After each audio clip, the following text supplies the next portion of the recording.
সুপ্রিয় দর্শক, আসসালামু আলাইকুম।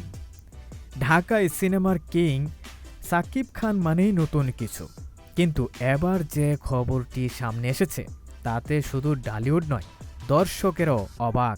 সাকিবের বিপরীতে এবার দেখা যেতে পারে পাকিস্তানের জনপ্রিয় অভিনেত্রী হানিয়া আমিরকে। কি বললেন সাকিব খান? কোন ছবিতে দেখা যাবে এই নতুন জুটিকে? চলুন জেনে নেই পর্দার পেছনের সব খবর।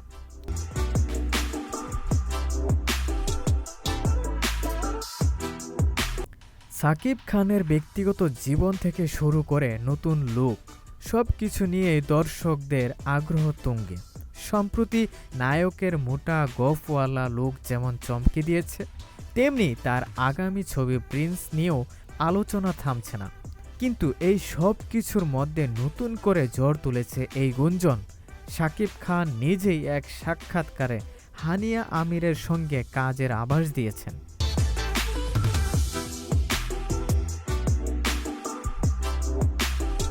সাকিব খান এখন ব্যস্ত তার সোলজার ছবির শুটিংয়ে। তাহলে হানিয়াকে কোন ছবিতে দেখা যাবে? এই ধোঁয়াশা এখনও কাটেনি। তবে সাকিব খান একটি গুরুত্বপূর্ণ কথা জানিয়েছেন, একটি ছবিতে অভিনয়ের জন্য হানিয়া আমিরের সঙ্গে তার কথা হয়েছে, কিন্তু এখনও পর্যন্ত চূড়ান্ত কোনো চুক্তি হয়নি। মানে আলোচনা চলছে, সিদ্ধান্ত ফাইনাল নয়।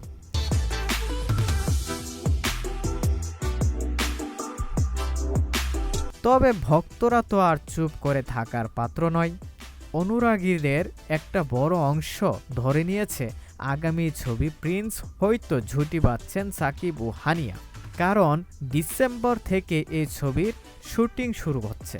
আবার অনেকেই মনে করছেন এটি 2026 সালে ফেব্রুয়ারিতে শুরু হতে যাওয়া আরেকটি নতুন ছবির চমক হতে পারে, যার নাম এখনও ঠিক হয়নি।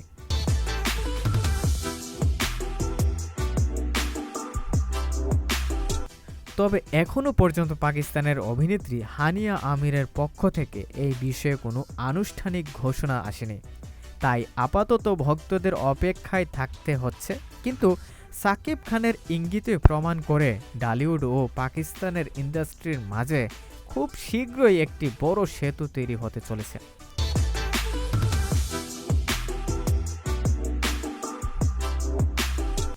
প্রিয় দর্শক, সাকিব হানিয়ার এই নতুন জুটিকে আপনি কেমন দেখছেন? এই ক্রস বর্ডার কাস্টিং কি বাংলাদেশের সিনেমার জন্য ভালো হবে?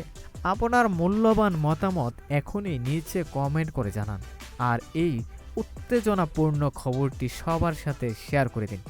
আমাদের চ্যানেলটিকে সাবস্ক্রাইব করুন, আর যদি ফেসবুক থেকে দেখে থাকেন তাহলে অবশ্যই লাইক, কমেন্ট তার সাথে শেয়ার করুন, যেন আপনার মাধ্যমে সবাই জানতে পারে।